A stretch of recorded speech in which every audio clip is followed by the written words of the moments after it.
George, can you hear us okay? Got it. Okay. Olin, how you doing, buddy? I'm doing well, and yourself, sir? Nice. I see your hair's like blown up. Is there Yeah, I've got that Georgie Tsoukalos ancient aliens hair going on. I like it.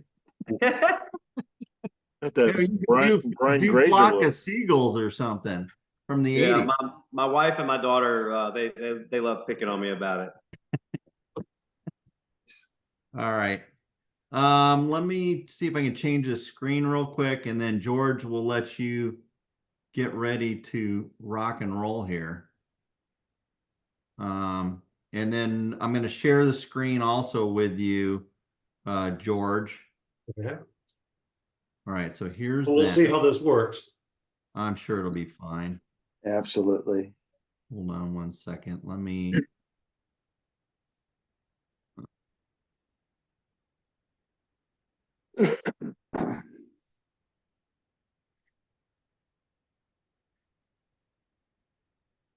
Hold on, I'm going to go back because I got to go get the screen real quick.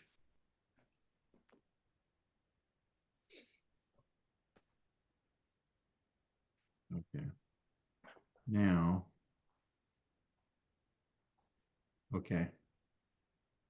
Can you guys all see that okay? I see nothing but everybody else's camera. Oh. Here comes. Tell me if it pops. It should say position of tree downlights. I don't see anything. No, no. I'm just still seeing everyone's face. Okay, hold on one second here. Let me get back to that screen. Ugh.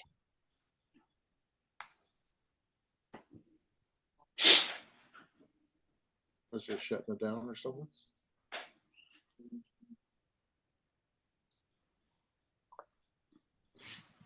Okay, good. There's Rick.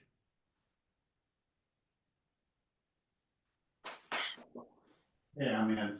Why? Thank you.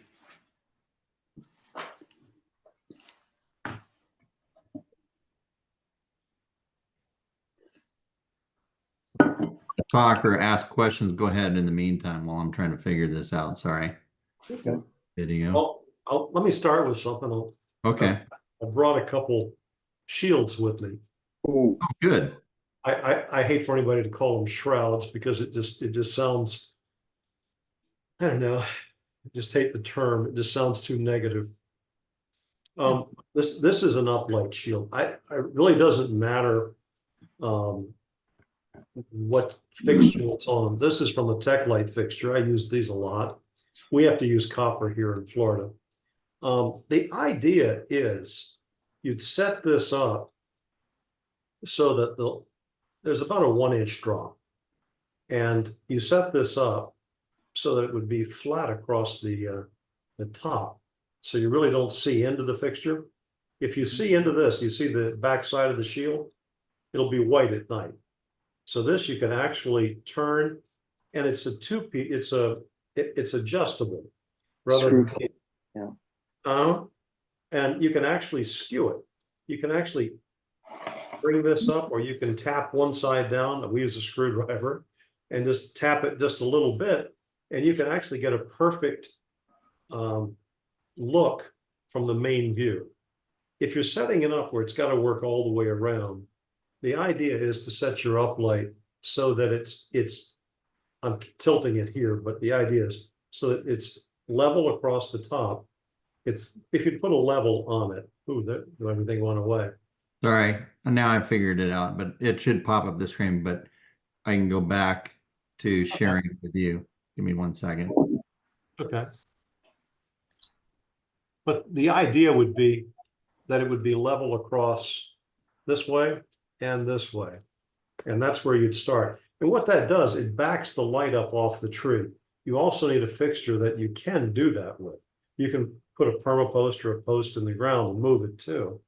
But that's the idea. So you're really wasting half the light, but you're getting an even wash up the tree.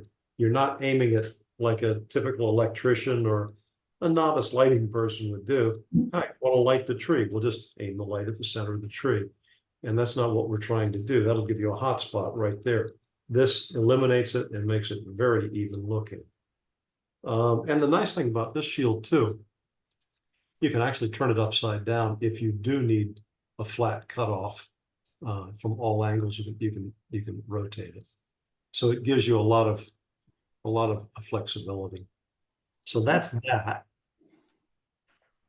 George, typically how far away from the trunk of a tree would you place that? We're going to talk about basic rules tonight, rules of thumb. I like to be, as a rule of thumb, 30 inches away from a tree. Wow. Now, it will vary, again, according to your experience and everything else. But at 30 inches away, you're going to get a nice even wash up the tree without creating a hot spot. Now, with an MR16, that's a little different story. I'm using par 30s and par 38s typically. With an MR16, probably 20 to 24 inches from the tree. Okay. This is the shape. I don't think you guys can see it. This is the shape of a downlight. Can you see it in the small images? Yes. Okay. The idea here for setting this up, you want to start with it. There is a screw at the bottom of this thing. I don't know if you guys can see the screw. Yep. Okay. We set this up so that the person on the ground is looking at it like a watch. So if the screw is up here, that would be a 6 o'clock shield as I'm looking at it. The throw with it is primarily 1-to-1, one mounting height to one vertical distance. That'll get you in pretty good, a pretty good basic setup of lighting. That's why we like to go high with these. You'll set this up so that it's flush across the ground, and that's at 6 o'clock with no tilt on. And that's the way you really want to do this. Let's turn it this way so you can see it. If you see into that a little bit, like you can right now, that'll be bright white at night.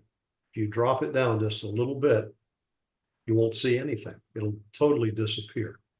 Right. Now, I can turn the shield towards 7 o'clock, and that 7 o'clock as this screw is. That would be like this.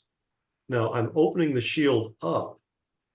You still can't see into it, but I'm opening the shield up to one side. There's a couple of reasons to do that, but from the main views, I'd really have to show you. But you can block this out. Oh, another thing we do too, we paint these insides of the shields flat black. Eventually this will go, this will darken. It will mostly brown. But the black shield of flat black also makes it very low reflective and makes it easier to see.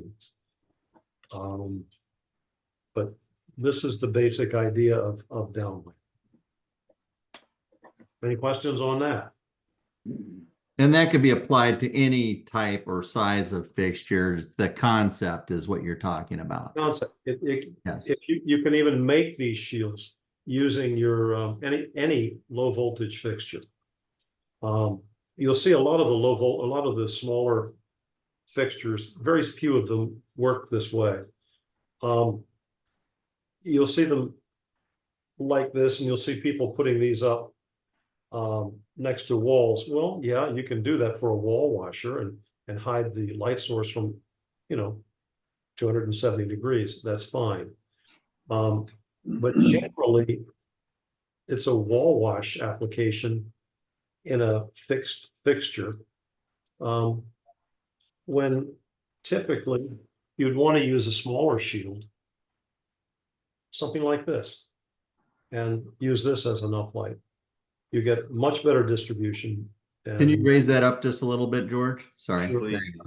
You want to use this one. Yeah. Shorter. Okay. Would that shield be used in a lower vertical height setting, whereas the other shield would be used in a higher vertical height setting? Well, that would be on the ground or up in the tree aiming straight up. Okay, okay. We don't, very few times will I do downlighting, which is any light aimed down, but without, I wouldn't necessarily put a light straight down the tree. But there's another way to do this. If you have a larger tree, you can go, you look at it from the main view, okay? And if you have a branch that is out in front of you and you have a clear shot into the trunk of the tree, you can use this small shield. You can turn the shield upside down, which would look like this, because you're aiming it back into the tree where nobody can see it, and it's very open. You can do that, and we call that a trunk light, and it will light the inside of the tree. I can show you applications of that, but the tree has to grow properly. You can't, the tree has to work with you to be able to do that. But In other words, you have to have a tree that's gonna work for the light. yeah, yeah. And a lot of the trees for downlighting, what we're doing, we're shaping the inside of the trees. There's a lot of pruning that goes into this. There's a lot of thought that goes into it. You're looking for your limbs that you're going to use, and you're cutting out all the suckers and all the small branches inside the center of the tree. Basically, it's a chimney up through the center of the tree as much as you can all the way to the top. And that's the basic of it, because you're lighting the inside of the tree rather than the outside. And then you're using the downlights to come down through it. And you're always placing the uplights first. Because those uplights are going to hide where the downlights come from. And they're also going to set the shape of your tree. Because you don't want uplights just randomly uplighting the tree where it looks strange. You've got some going out to the left and going out to the right. It's not what you're trying to do. You're trying to get that canopy lit from inside and keep the outside dark and have it even the way you do. We'll talk about this on trees. There's another rule too, and it's a rule I try to work with, and it's whether you're using an MR16. MR16s are not as bright. You don't have to worry about it as much, but with a par 30 LED or a par 38 LED, you know, they'll run 36 watts to 56 watts in LEDs. And they're bright. You need to be 5 to 6 feet away from another limb, or you'll make a hot spot on that limb. If you're 5 to 6 feet away from that other limb or other branch, you can basically hide where that came from if you're uplighting, because one's counteracting the other. And that's what you're trying to do. Does that kind of make sense? Yeah, absolutely. Okay. There's another rule too. You tell most people, I want to light, let's see what I can look at. I want to light, I don't know, something straight ahead. And you point to it. And what they'll do, they'll take a junction box and mount it right on the side of the tree or post or whatever. And they'll aim the light at it. Well, you only have one adjustment, and that's on the elbow. If you would take that, and the light is flying, we can call it a flying light, because it's just flying out off of that vertical post. If you bring it in, so this is a tree trunk, instead of putting it. Can you see this photo, George? I'm sorry. I can't see anything yet. Oh, there's no photos? Mark, we're still looking at your Desktop. your desktop positioning of tree lights. I saw it spinning when I guess you were trying to download it, but it never came up. We're still looking at positioning tree lights and tree 7, night application, tree 5, tree 4, and on and on. Wow. Okay. So All the right. quick access screen to desktop documents and so forth. Let me go back here. Well, while you're doing it, let me try to explain this first, then we can talk about All it. right. All right. Look, if this is the tree, what you want to do is not put the light here. You bring it around 45 degrees, or actually 90 degrees. And the tree base goes in 90 degrees to where you want to aim it. This gives you on the base an up and down adjustment, and on the elbow, right and left. And with those adjustments, you can do anything you want with it. If you come in straight, right, straight on that tree trunk, all you have is right and left, or up and down. You don't have both. And it makes all the difference in the world. And it looks so much more professional because you're actually hiding half of the light. It's not flying off the tree. I don't know You if know, that, what we're gonna need to get you, George, is a little bonsai tree so you can turn the lights off and do some little, get some mini flashlights, something that's to what, mimic.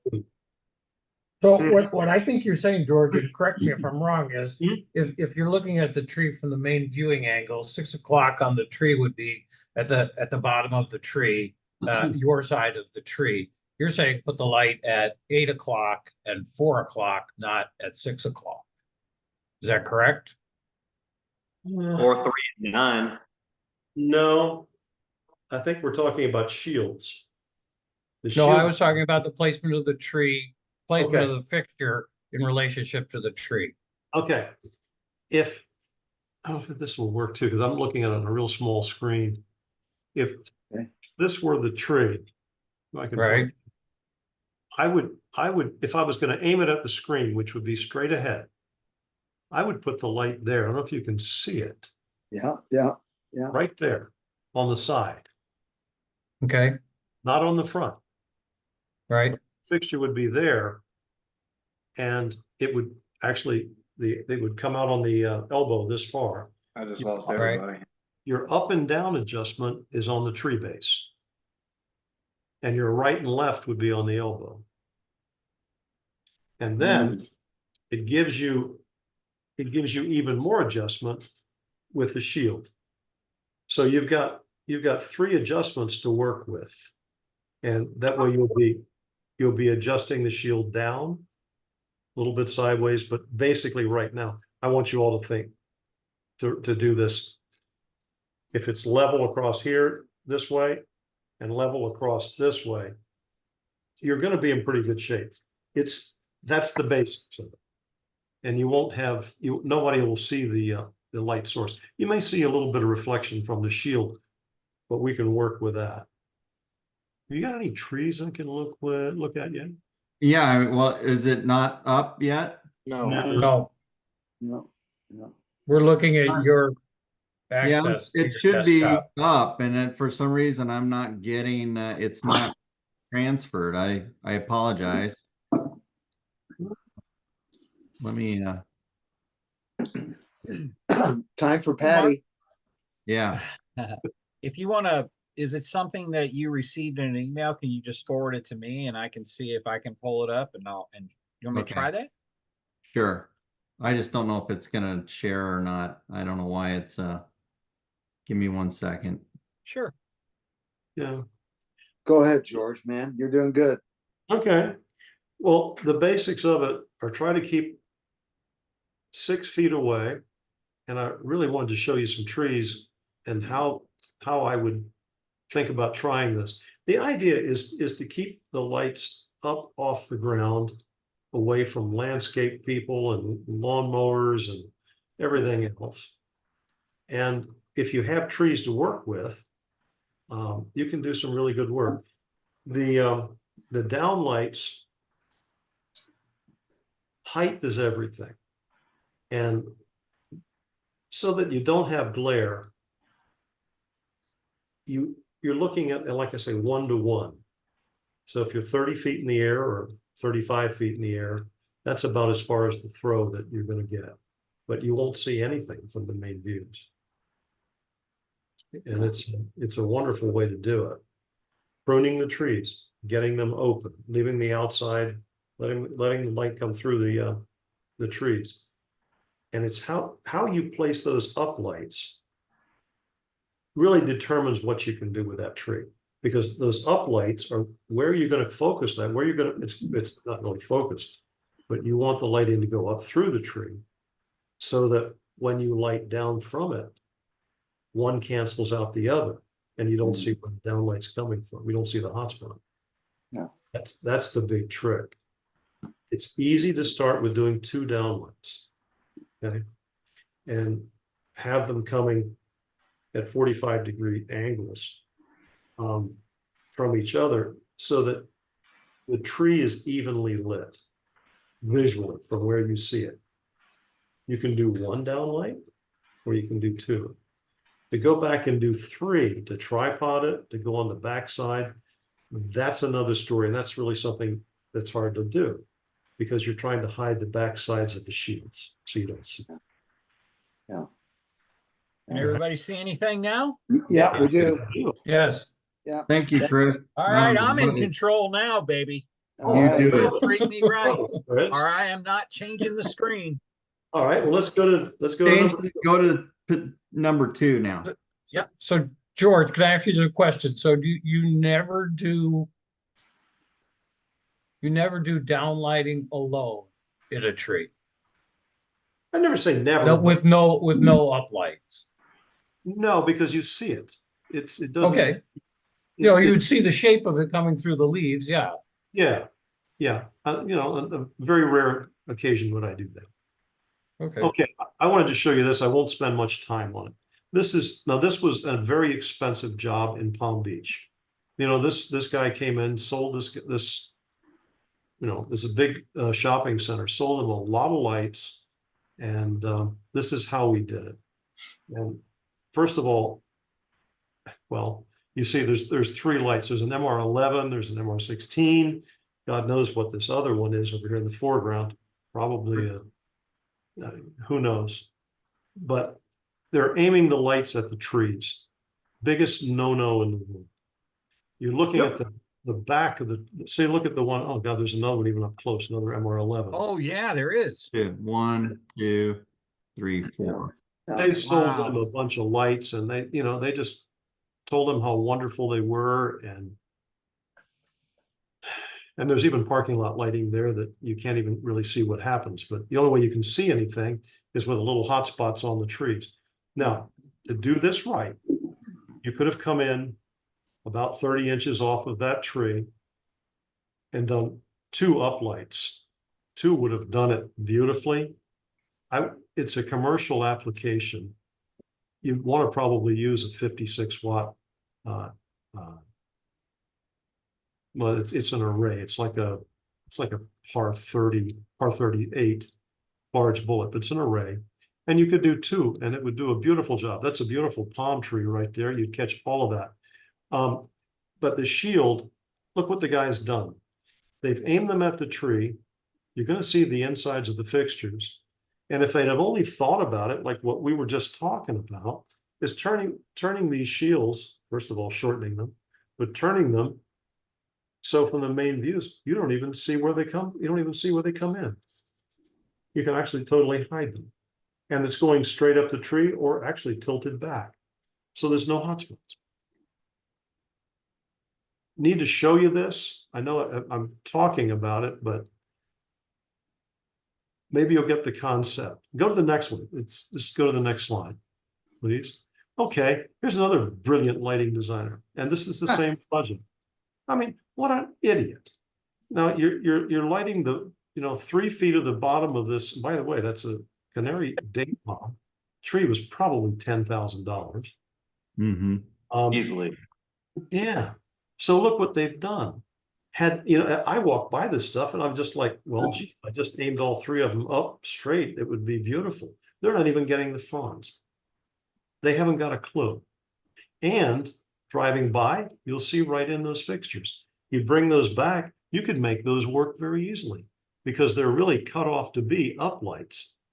The way they're shielded, they're that small drop. Bring them back straight and the trunk would be even, it would be lit. Yes, sir. George, is that word font, is that a lighting term or is that a plant term? Plant. I Prawn. don't, Is that Frond, what? as in the palm fronds. oh, he Leaf. said fronds. I heard font. Okay. No, gotcha. no, frond. Frond, okay. Yeah. Okay, let's go to the next one. Here, I thought I had a new word to use. No, you know. Okay, now this is kind of cool here. I wish I could point to it, but I can't. Two things are happening. You see the street pole right there? Yeah, Yep. Almost nothing you do is going to be worth lighting that tree if a street pole is right next to it. It's gonna, the pole light is gonna overwhelm the tree almost no matter what you do. You want to be looking for those no matter where you're designing and be very aware of it. If Can that, yeah, I'm sorry, can you see my cursor moving on this? yeah, I do. Yeah, I do. Okay. Oops. Okay, Whoa, all whoa, right, whoa. good. This is my cursor. Yeah, Yeah. I am circling the light, the top of the pole Right. light. And Right. doing a great job of it. okay, so you do that, Chris, then also. I'm Okay. sorry. Now come down to the tree limb real low on the tree. That stop. Go out a little bit. Out, stop. Well, yeah. If you'll come back in just a little bit more, there you go. That's where I would put the uplight. And I would probably even cut. There's a small limb coming out. This real small limb there. Yeah. This would- one? Yeah. I would cut that probably, maybe not. It depends. It's not three-dimensional, so it may be coming out where it wouldn't bother anything. Right. But there's a big limb right there. Yeah. Okay. That going up through the center of that tree is the ideal place to place an uplight. Because you George, can- is that because you perceive an opening in here where you're not going to be hot spotting limbs in this area? Is that correct? that is the idea. So you've sat it off the main trunks. And I would put that light, and again, like this, I wouldn't sit the light on top of that limb. I'd come around to the side, Mhm. right Why? here. And you'd only see half the light and go up straight. And that'll give me an adjustment this way and this way. I can aim it. And if that would be an excellent place to do that. I probably only use one 56-watt LED right there. Or you could use 2 or 3 MR16s, Mm. but I choose to All use. mounted in that area. Well, yeah, you could. Maybe something over here? No? Yeah, from you this could. On perspective? the back side of right where you are, right where you pick. See that bend right there? Yep. You could have done another one straight up that way and another one straight up. You could have done 2 MR16s up through that tree and it would have looked pretty good. Gotcha. Okay. That lower limb that you first pointed out, George, that's some redundant growth that needs to be cut out and pulled away anyway, because it seems like those are kind of branches that are keeping the tree from fulfilling a really good growth. That's exactly right. Now, Chris, move your Yes, sir. cursor slowly up top. All of that, not all of it, but see, this is 2-dimensional. It's a 3-dimensional tree. You need to clean out some of the suckers in there. Yeah.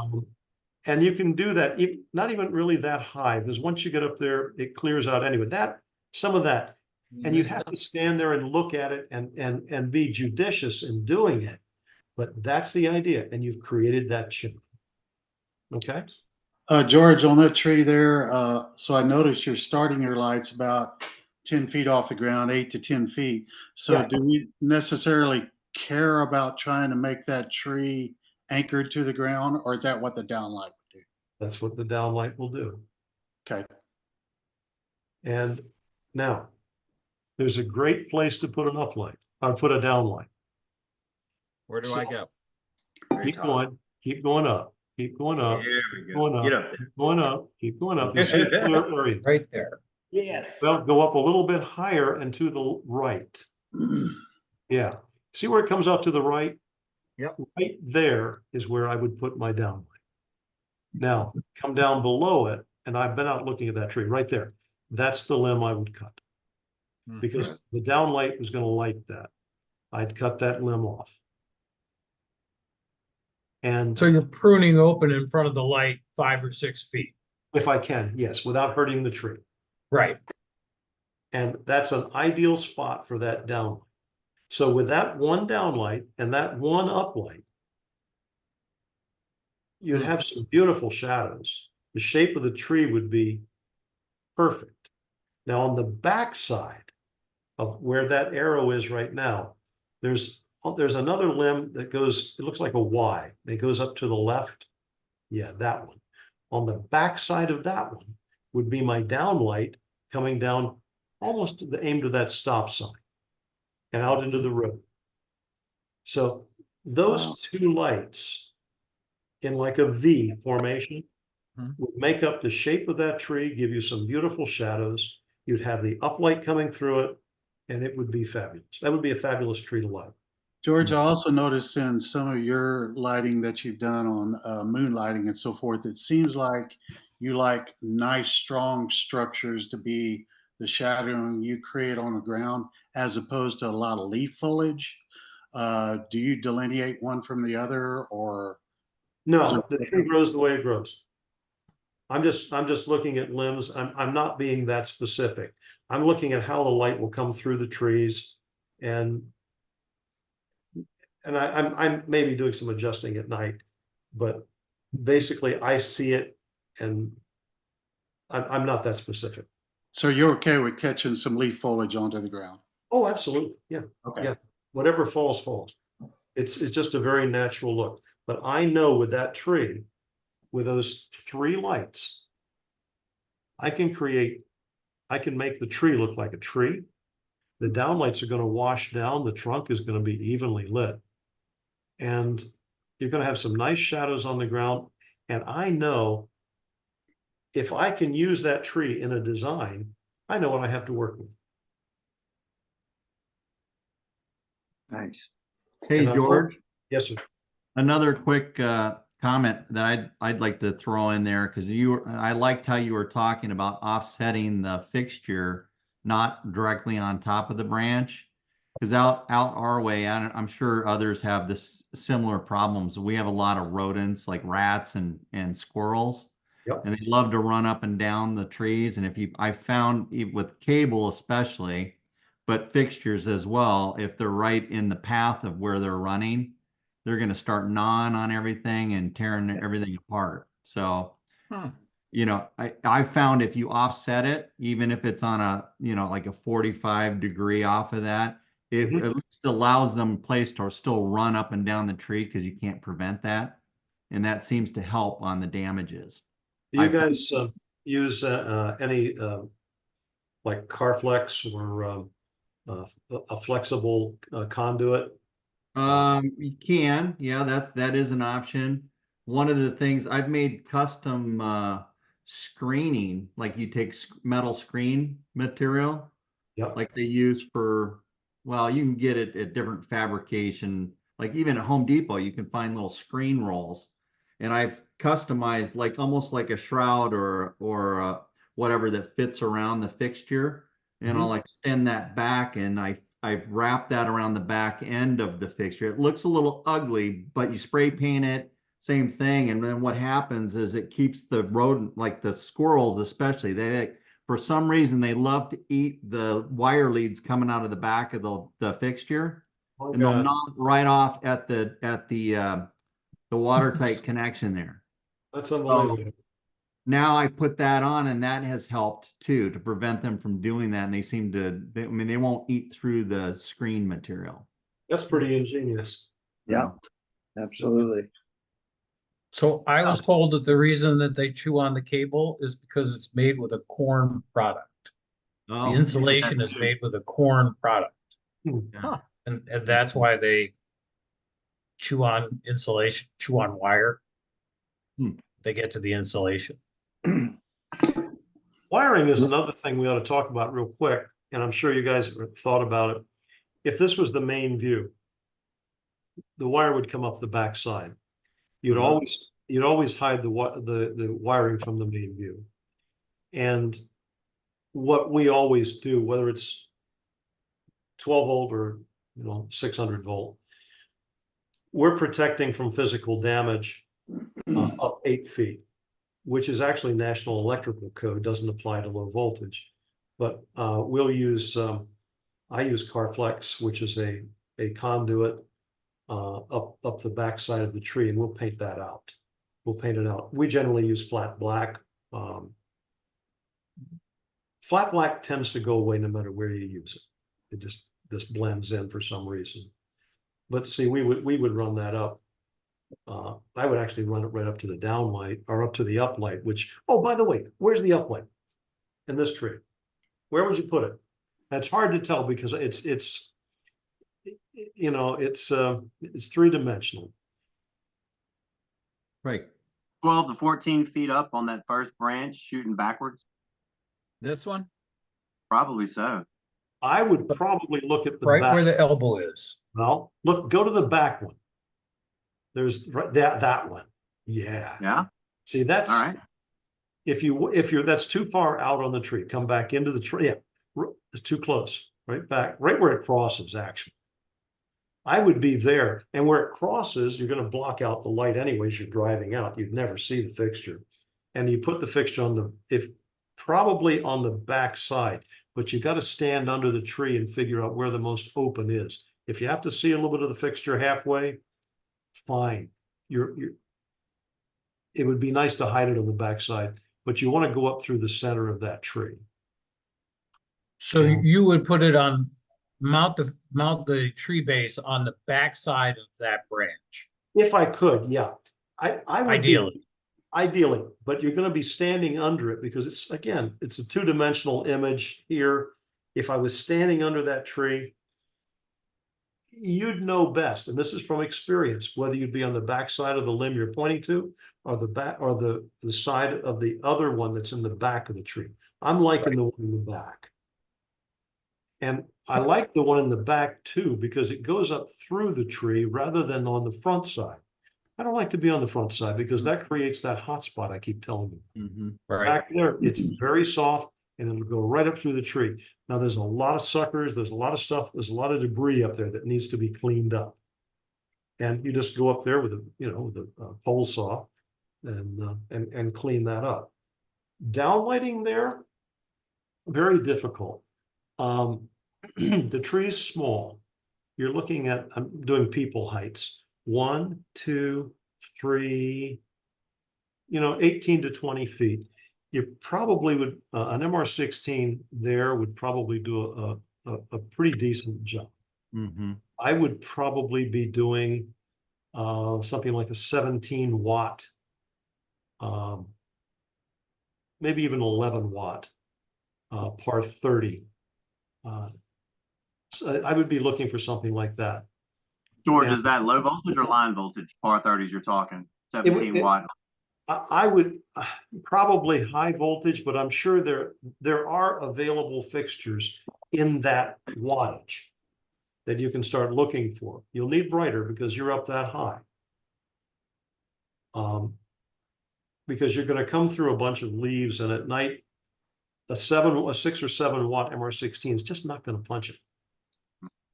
And we'll talk about it.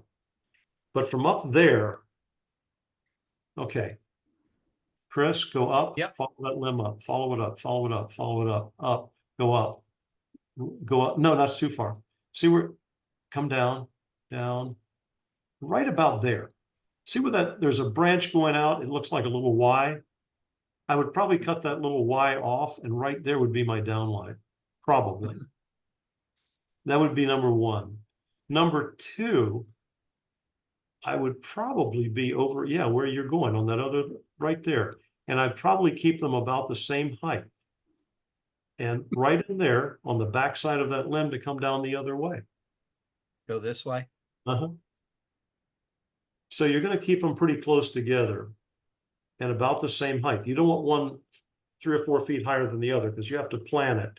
So you want that cone to come down like this. You don't want this.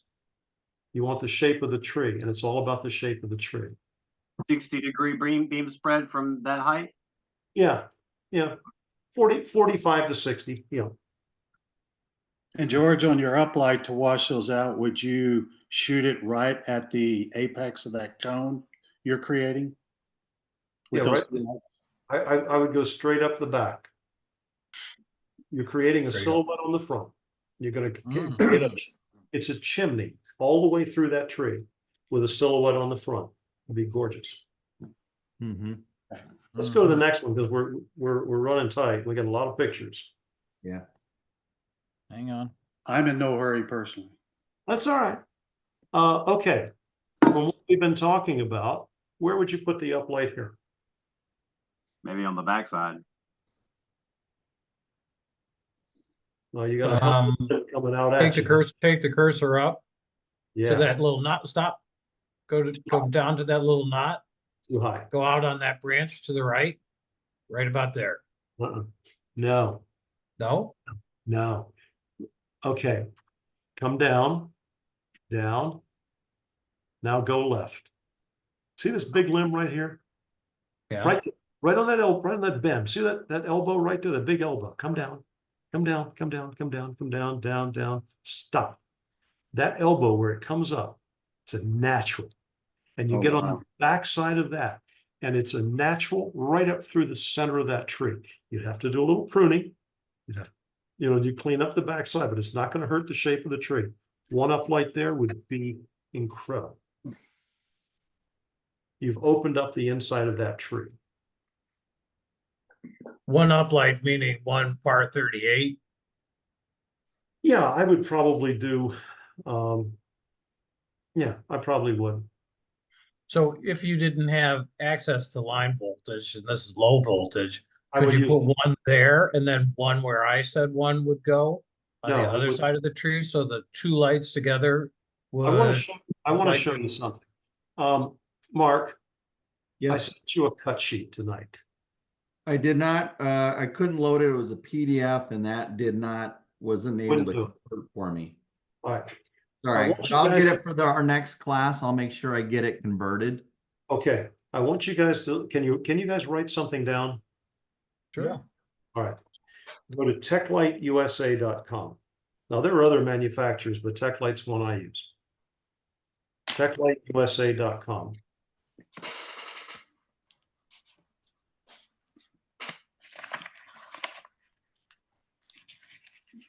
They're a big manufacturer. They do all kinds of high voltage, low voltage. They do everything. Look at outdoor lighting, bullets, and they will have 36 watt. They'll have par 30 size and par 38 sizes, but they're with an array. There's no light bulb in it. They have 36 watt and 56 watt fixtures. And it's bright enough on the inside of a tree to do a tremendous job up through that tree. On a small tree like this, the par 30 fixtures are just ideal. I think they even have a 17 watt one, which would work perfectly. George, if you had a low voltage, I think Chris was asking you, so you'd have one here, where else would that affect? Would you have to put more low voltage? No, you can get as much output out of low voltage as you can 120. Yep. There's no difference. Watts is watts. Yeah. Yeah, no, I understand that. But just if you didn't have access, and if your whatever your manufacturer that you're using, the biggest thing that they can give you is a 12 watt LED MR16.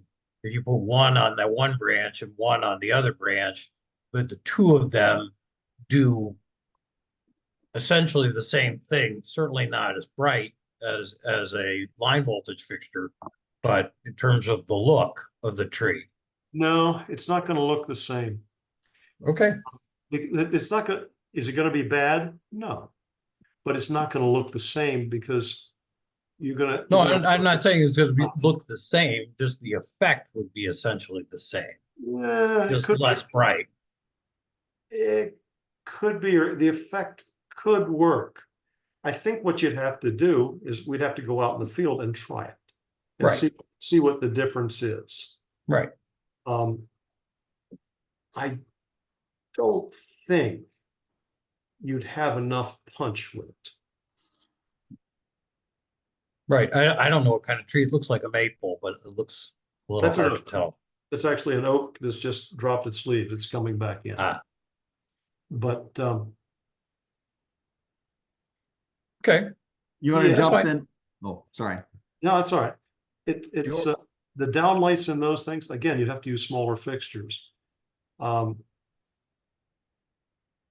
You'd be hard pressed to even downlight that tree Mm, because there's really nothing to work with. We could make something work, but there's nothing tall enough and strong enough to really make it work.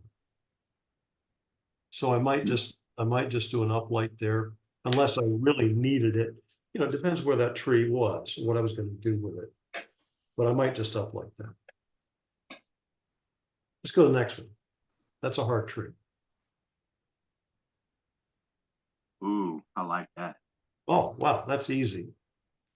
Tell me where it goes. Should be staring at you. That's easy. Yeah, it is. oh my. my. I'd love to work with it. That's a great tree. Yep. No, Beautiful higher. architectural branches. Go out on the left. See where it's open? Oh my God, it's perfect. Right there. Right here. Yeah, go to that lower limb now. There you go. Right there. Right straight up through that tree, it would be absolutely stunning. As a matter of fact, you could even go out to the left a little bit further. Yeah, that's a little too far. Yeah, and you could angle it back into the tree. See how the tree tends to come up to, it bends to the right. Yeah. You could actually force that up through the right, which would be the center of the tree. And you'd have a silhouette in the front and the whole canopy would light from there, clean up the inside of that. And it would be, you'd love it. I mean, All right, that- so I have a stupid question that I'll ask the whole group, but I've just got to know. I should know the answer to this, but I don't. Mhm. Isn't a lumen a lumen? Yeah, Right? So George, if you're using a par 30, 60 degrees, I'm sure, I don't know if you know this in your head, but I'm sure it has a lumen output. So if I use foot candles. I don't really use lumens. a lot. foot candles will work. I can make that work. But if you tell me, oh, I'd put the par 36 or par 38, 30 doesn't mean so much to me personally, as if you said, I'd have something here that's producing X amount of foot candles with beam spread. Yeah. I can write that down and translate that to low voltage for my end. Oh, sure, absolutely. Yeah. Well, Yeah. I'd be grateful. So what would you use here? What foot candles and beam spread would you put right here going through the tree? I have a question that I can tag on to that if Chris is okay with it. Well, Yeah. well, at about 25 feet, I'd be looking at about 4 foot candles. 25 feet, 4 foot. Okay. 25 feet above the light. Yeah. 3 to 4 foot candles. And at the top of the tree coming down through the tree, about the same thing. But by the time the light filters down to the road and comes through all the trees, the ambient lighting is probably about 1 foot candle. But in the hottest spot, it would probably be 4, 3 or 4. And you'd be up there, you'd see a Y up there that's real clear to see. No, keep going up. That's the Y. No, to the right, there's a Y. Oh, right. Yeah, right there. Drop dead gorgeous. Hmm. The right side there, right through the center of that tree, down to where that, just beyond that red piece of junk at the bottom. Yeah. You'd be out beyond that. You'd be shadows out through the road, gorgeous. You'd come out on the other side of that Y and come down the other way, down between the 2 trees out to the road. Mm. Yep, right there. You'd light the column, you'd light the road, you go from a lighter to a darker to a lighter, you'd have shadow patterns. It's just drop dead gorgeous. I have a question about foot candles. Okay. I guess this is kind of like saying is a ton of feathers and a ton of bricks the same weight? Would a foot candle from a par 36, par 38 be the same as a foot candle from an Yeah. MR16? Wouldn't Yes. I would Absolutely. think that a par Well, 30 would be more robust. Well, yeah, but you see, an MR16 is not going to spread with as much punch Correct. as a wider fixture. It's a matter of taste, okay? Correct. I mean, you could do a bunch of uplights in that tree, but if you only have one place you're uplighting through the tree looks a lot more natural. Right. It's easier to hide it, it's easier to conceal it, and it's easier to work through it. Can you do it? Yeah. I still don't like the look as well in that tree. Now, God, I wish I could show you other examples where I have 4 uplights in a tree, 4 par 38 uplights in a tree, as a matter of fact. But it's quite a trick. And that's kind of field trip stuff to show you why, Go to the next one. Let's do the next one. Let's get through as many as we can. Okay. What do you Nice do with tree. this monster? The small oak.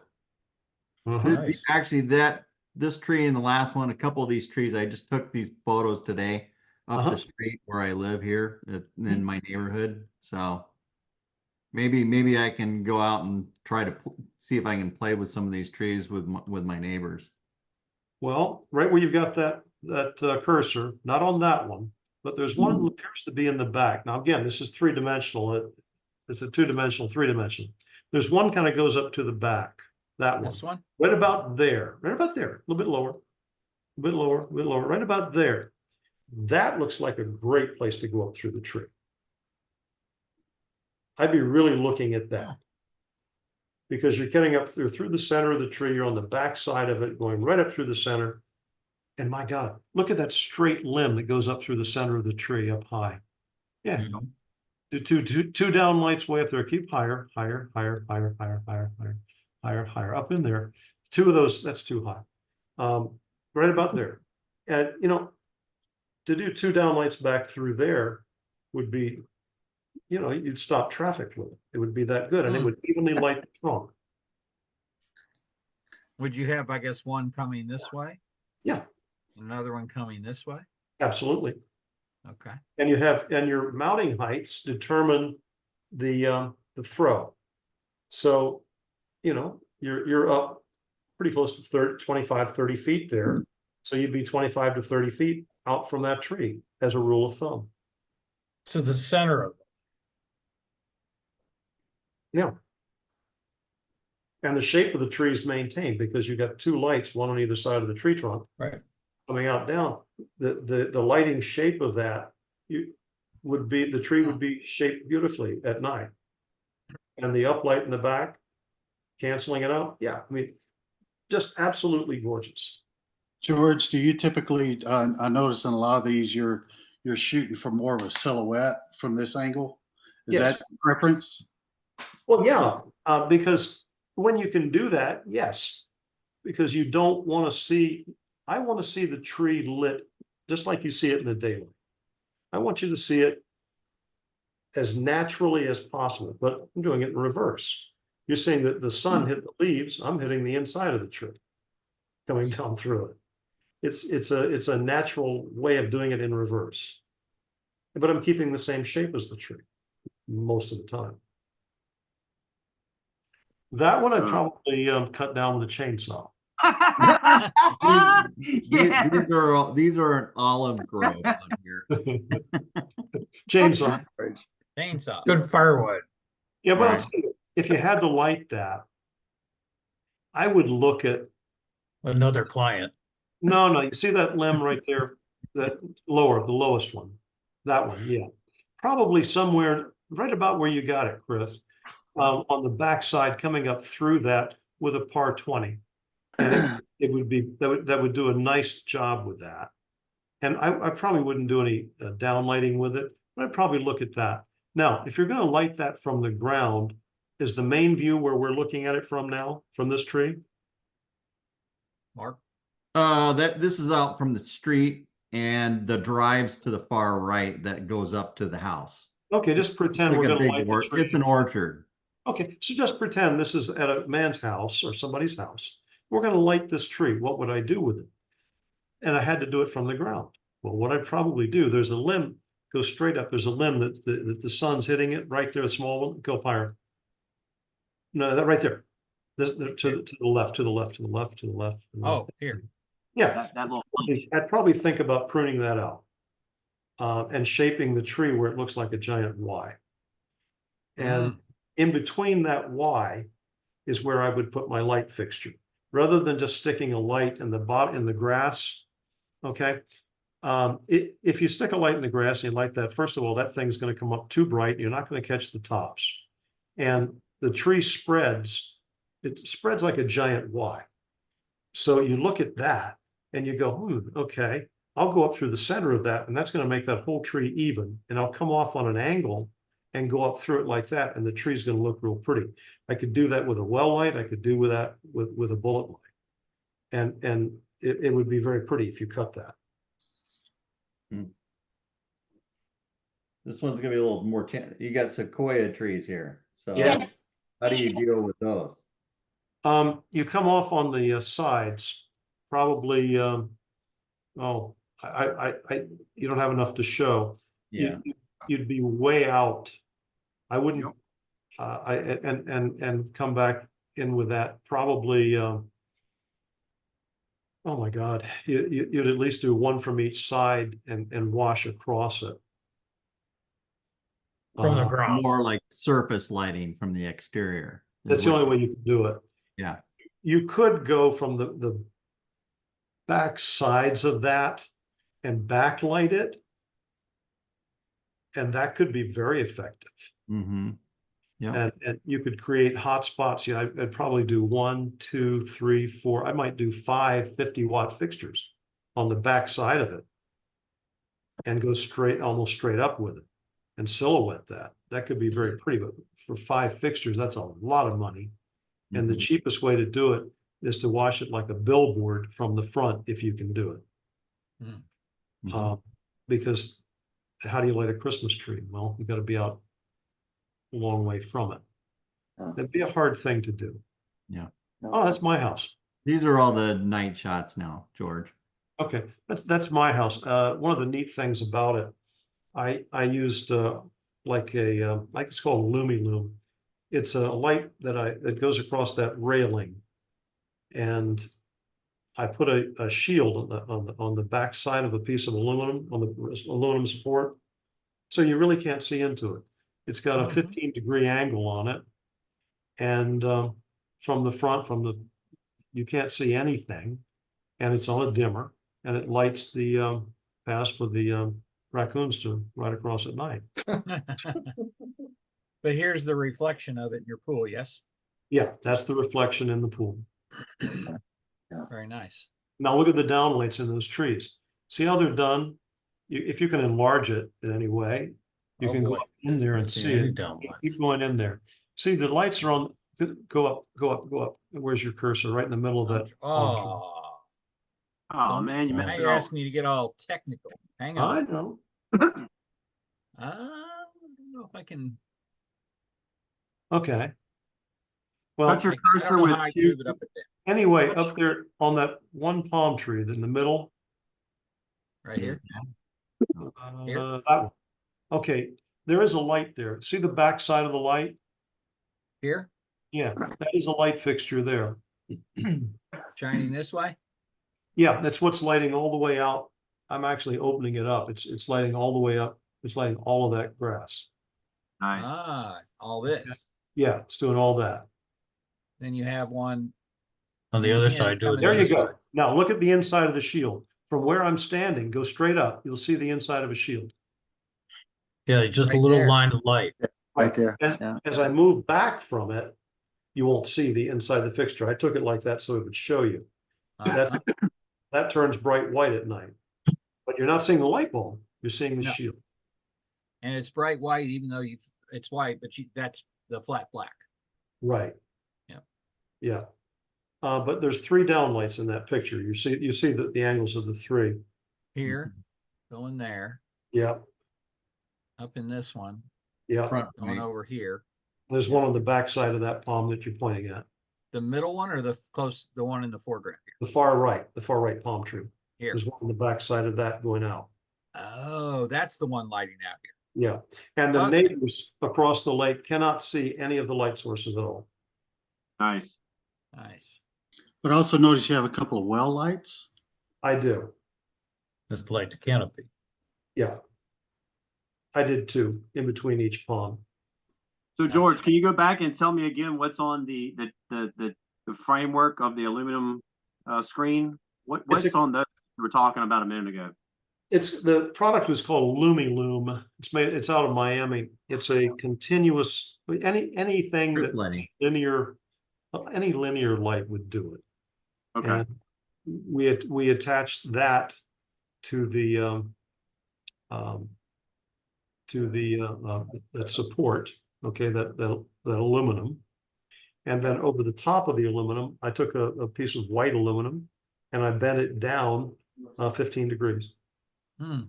And I created my own light fixture and my own shield. So So you used a brake to basically get that linear angle on that entire run. yeah, Okay. and it's just it's a neat trick. The neighbors can't complain. The armadillos and raccoons love it. And it's on a dimmer. You can dim that. Okay, this is good. I wanted to show you these downlights. This is how you do this. This is how you come off the sides of the trees. Yeah.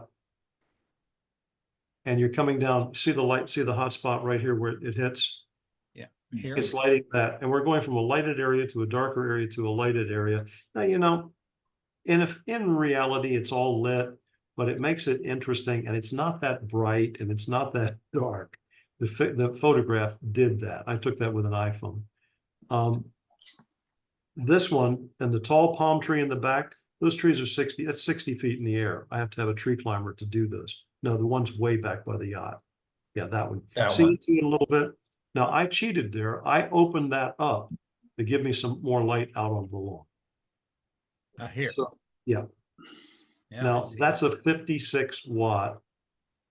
That's actually that's a 50 watt LED. Line voltage or low voltage? It could be either. I'm not sure. I think it could be either. The reason why I keep asking that is because most oftentimes I think in low voltage, Well, I think some I stronger. want to get you guys thinking differently if you want to try some of this stuff, because brighter does not mean terrible. Right. And it will set you apart once you know what you're doing and can shield these fixtures and use them. Right. That could be 56 watts low voltage. That could be 12 volt. Hey, George, real quick Sure. question. Uh-huh. How are they attaching those fixtures to the palms? Because I've had issues with palms where some palms get soggy, especially where the old fronds were, and trying to keep like deep hanger bolts in there without them coming out. Yeah, that's what a lot of people do. They're using a bolt that actually goes into the tree with a standoff. Yeah. Sometimes I'll do that, but typically I've got electricians and they don't know how to do that. So I will use 3-inch. I'll go into the tree 3 inches. So I'll probably be a 4-inch hex head stainless steel screw. And I'll go into the tree with that. Okay. Is I that just didn't know screw? if they were using straps or if you were actually like doing the bolt, like some sort of an attachment, like a bolt like that. Yeah, Okay. we can't down in Florida for the most part. We can't do it because of the hurricane. The straps just won't hold up. Okay. They'll be like sails. We got to really put these into the trees. Yeah. Now this is an interesting one too. This is, excuse me. this is an interesting little garden. We actually made, if you have an English garden like this, we actually made those fixtures in the Dominican Republic. And we frosted the glass. I think in other classes, we talked about frosting glass rather than having clear. So you see the light bulbs. Mhm. This way you never have to clean the glass, basically. There's no glare. The light bulb, these were originally A lamps, incandescent. LEDs came out, so we put LEDs in them. The LEDs are in the top of the fixture. You couldn't even see the hotspot. It's up way up in there. Keep going up. Yeah, it's up in there. Hanging down, yeah. Mm. And you know, you don't see any light bulbs at all. And you just see the glass, and it lights the garden.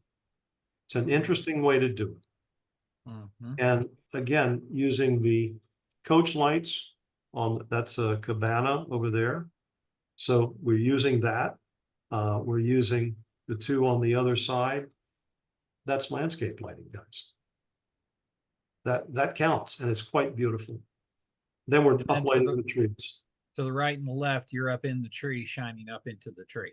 Right. And we are doing a little downlighting from inside of that coming back down. Okay. And you see Where's all the ambient lighting that's coming onto that turf section coming from? Is that from those fixtures that you made? oh, absolutely. Yeah. Wow. Okay, so your That's last, awesome. here's your last photo, George. Okay. Okay. Wow. I've seen this Nice. one before. Yeah. That's Um, nice. Really this- nice. This one, we lost a tree that was to the right of it. We lost a tree that was right there. Hurricane. No, it was it was insects actually.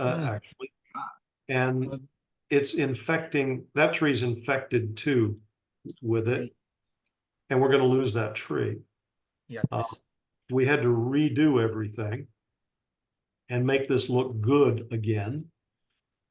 You can see the light fixture. I don't know if you can zoom in or not. You can see the uplight in the center of this tree. We had an opening. You can see the light fixture? Right here. Yeah. And you see how the shield is set, the high side toward the main view, which is us as you drive in the driveway. Mhm. And it goes up through the center of that tree. It was an ideal place. We created a chimney up through the center. And there is another uplight down the ground, uplighting Here? yeah, To the left. it's uplighting those Here's- palms and one there. Okay. So and I wouldn't normally have done it, but I had lights left over and I had to make it look good. So the client was like, well, I've got lights, why don't you use them? I said, okay, fine. And I'm using black spray paint. I'm knocking the intensity down. I'm trying to make it soft. Now, up in the tops of those trees, you see the angles that I'm working. You see the shadows coming out this way? Mm-hmm. Okay, that's what I'm trying to work with. There's two downlights in there. One here. That's going across the back. You can't see what that's Right doing. here. That's going Yeah. across the back of the fence. Yeah. So the one So doing that's the this three. is up in here somewhere, right? Gotta Right. be. It's up higher, actually. Up here. Yeah. Down, It's up in down there. through this way here. Mhm. And there's another one coming from back in here across. Yeah. And then there's a little MR11 that's lighting the sign, the house number. And we dim that down too with black paint. Oh, I see something right there. Yeah, that's it. Okay. Look at you, Chris, the inspector. Yeah, but that's how you can do that. You had an opening, you had to look at the tree and say, okay, what have I got to deal with? What have I got to do? And Are you attached to the wall or are you on a 2 or 3 foot? I'm on a riser? post. I just brought a piece of conduit up that high. Gotcha. Very good. Yeah, but that's kind of the idea. I want you guys to look at techlightUSA.com and go on there and look at their fixtures. I can get us fixtures if you want to experiment with them. As long as you don't damage them, they'll probably take them back and and anybody wants to play with any of it, I'll see what I can do. Awesome. You'll see the difference. Awesome. Cool. Well, that's great, George. Thank you. Thank you, George. Oh, my pleasure. Any other questions, comments, thoughts? So to get us to think outside the box, whenever all we've dealt with, say at this point, is low voltage, maybe get out there and start trying to, You can do it all experiment low with high voltage. voltage. You can do it all low voltage. You don't have to Okay. get one. I can show you how. But I think the great thing about what George was teaching today is this concept of working Right, from the within fixture. the tree and doing the chimney effect, but see how you're getting that silhouetting on Right the here. outside. Yeah. So you've got Right a there. combination of contrast there, which makes it Yeah. really spectacular. I love it. Typically, somebody comes from the ground like me. All Yeah. these branches are lit Yep. from this perspective. Mhm. It's just making the tree look different than it does during the daytime by making it silhouette on the foreground. It's heavy backlight and it looks great. I think it does. Yeah. Well, I like now here's- that look. And here's the way I want you to think. Once you start getting into this, you're going to start looking at, okay, I see this tree, I see what I can do with it.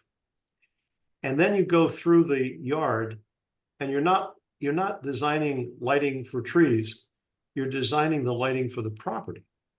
So if you see what potential the trees have, you can look at that first, walk these sites, look at what you have to work with, and actually have the landscaping tell you what it wants.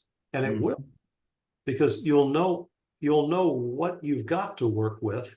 And then you can say, okay, go through this and say, yeah, I know I can do that effect with this tree. I can do that effect with this one. I can make this work. I can balance it. And then you can start to put your design together.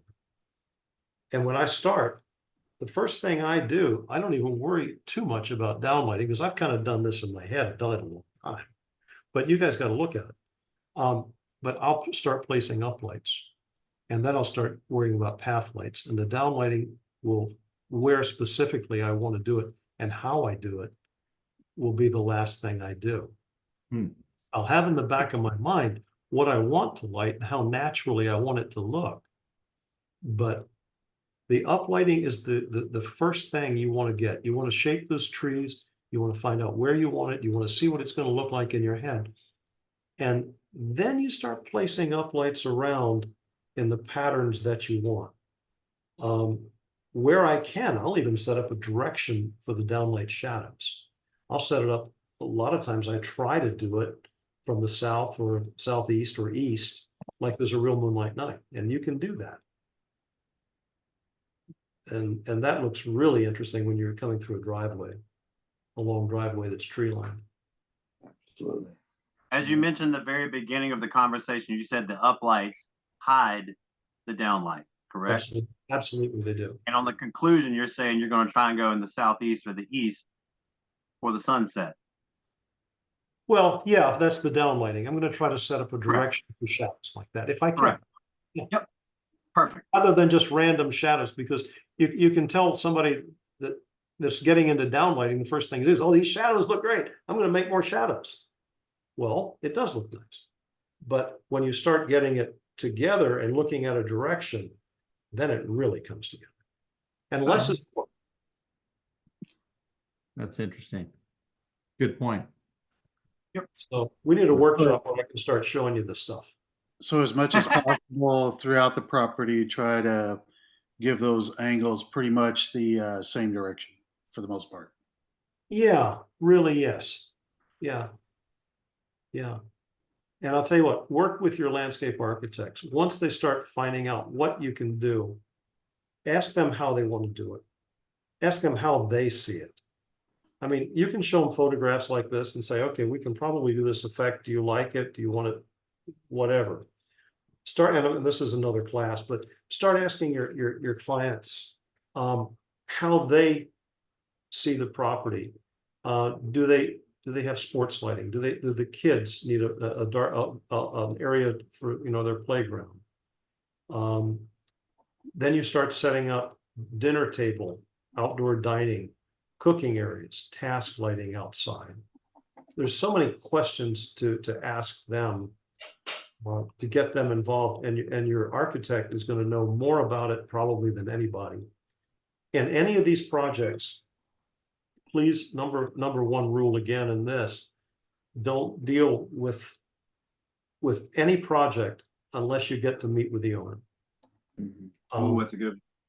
That is rule number one, because yeah, the architects, the contractors know what they want, but the owners also know what they want. And it's effective in setting up budgets. It's effective in getting them comfortable with you. It's all about them. I can meet with the owner's representatives only on projects that I know the owners and I know what they want. If I don't know them, believe me, I'm not going to even touch the project until I get a meeting with the owner. Great point. And on these, on the downlights and your uplights, George, do you like a specific color temperature? Not at all. Not at all. I mean, each project is determined by on its own. If I have a lot of greens, I typically like daylight, which is a little brighter and brings up, it's a 5,000 K, maybe 5,500, no, not in the blues. And if it's, if I have color to work with, if I've got, reds and, I typically go warmer. I like the combination of warm, cool, the warm light from the windows spilling out, and keeping it warm up by the house, and the cool landscaping. But again, you've got to take your cues from the owner and the architect and the designers of the project, how they feel, and you'll get a certain way of doing that. If you're uncomfortable with it, go out and show the clients and say, what do you like? So I'm wondering if there's I'm sure there's more classes planned in the future for stuff like this, but at times I get a little confused as to whether, I know that I've seen again in photos and stuff where we'll have something warm in the distance, cool in the upfront, and maybe that draws you through the property. And so I'd be interested to know kind of what those selections would be moving forward with those scenarios. Take a look at my website, and you'll see a lot of photographs on it. There's all kinds of combinations of it. And we've certainly experimented with a lot of things. What is this combination, George? What's your Kelvin temperature up and down here? That's 5K. And this? That's 5 as well. Okay. George, I'm sure with your vast background in outdoor landscape lighting, you've come through the phase with the mercury vapor and the vast rich colors that it brings to green plants and so Yeah, forth. A lot of people still love that stuff too. I love it, and I'm only 45, but I've found that in recent years, have you experimented? I'm sure this is a dumb question, but I'm going to ask it anyway. But the 5 or 5,500 K with a green lens to bring out those vast, rich green colors. Have you played around with that any? I have. As a matter of fact, Tech Light even makes that. They make a they've duplicated mercury vapor with LED. Correct. Awesome. And they even have green lenses. Yeah, absolutely. Right. Right. And people are buying the crap out of it, especially in Dallas and Houston. They love it. Yep. And yeah, I mean, there's certainly nothing wrong with it. And it's better than the old mercury vapor because you do get some color correcting. So absolutely. Are they buying the Dallas and Houston because John Watson's around that area, or what? yes, that's where it started, but on all the Watson spinoffs. Yeah, and the clients just love that. It's a beautiful contrast. God. The warm cool is a beautiful contrast. And it certainly, there's no right or wrong to it. It's whatever the clients and whatever the people like. But yes, you can do that, and it's a great look. Deal. Excellent. Hey, I hate to cut us off here, but we're like 25 minutes over right now. right. Is that okay? Can we cut it here and then we'll pick up again? We'll have more, believe me, we're going to be doing these monthly. So we have plenty of opportunity for topics or to expand on these things, which will be deal. great. I think our next mentor group, George and I were talking about the idea of why don't we do a case study on a project that one of the projects that you guys have. And we've already thought about, and Rick, we haven't talked to you yet about this, but we'd like the photos that you sent over to George and I earlier. Would that be okay if we do something with that to kind of do a case study on that? Sure, yeah, rip me apart. I'm open for it. Well, no, it's just the idea is throwing out ideas and getting, everybody involved. And that way it might be great learning for everybody. So for sure. By the way, I see Jeff Blakely's here. Hey, Jeff. Oh, good. I don't know if you can Thanks hear for me. looking in. What'd you think? I just unmuted. I thought that was very good, George. Some of the questions that all of your friends had there and the participants were things I was going to ask, like if you would approach this differently if it was mercury, and you said no. So that was No. informative to me. How about if it was metal? Gas discharge is gas discharge. It's really all the same now. We can do the same effects with LED that we can. Now in Palm Beach, we have lighting requirements. You're limited to what wattage? 15 watts? It's temperature, 2,700 degrees. 2,700 K. So you couldn't do this in Palm Beach, Lost Tree, or Jupiter Island. No. And what Really? what wattage? Because there's a wattage limitation too. Well, you can't use a fixture that's capable of housing a 100 watt lamp. Right. I mean, you can't even use the fixture. Right. The idea after CO, you would, put what you want in that fixture. So you're really limited to 75 watts if it's low voltage. Well, see, we can do low voltage up to 56 watts. And it's in an array. It can't go any higher than that because it's not a light bulb. It's nothing that can be changed. It's an array. And that 56 watt is as bright, it's brighter than 100 watt mercury vapor. Yeah. Yeah. Well, when you're dealing with the public agencies, they don't really understand that. They don't understand that lumens per watt or anything like that. Mm-hmm. I was talking to a lighting designer today who said he was able to prove that more lights are not bad. And they wanted to limit the number of fixtures, whereas you have more control and better control if you have more fixtures than if you have fewer. Which makes a lot of sense. It does, but more fixtures create more hotspots. They're harder to spread. You see every one of them, and it's not fair to the client because you're creating more maintenance. Well, I think he was talking mostly about path lighting and utility lighting, things like that, not necessarily the aesthetic end of it. Yeah, gotcha. Yeah, this was very good, George, and thank you all for letting me join. Yeah, Jeff, anytime, thank Jeff. you very Appreciate it. much. Thank you very I much. do appreciate All right, your, guys. I appreciate your conservative approach. I've got this to, recording. If anybody came in later, whatever, I'll send it off. Just let me know. Otherwise, I will see you all again here shortly. Thank you. All right. Good Guys, night. have a good evening. You guys, good night. Good night. Hey, Mark, you want to hang on? Sure. Hold on. Can I call you so we can cut this off, the recording? Yeah, let's do that.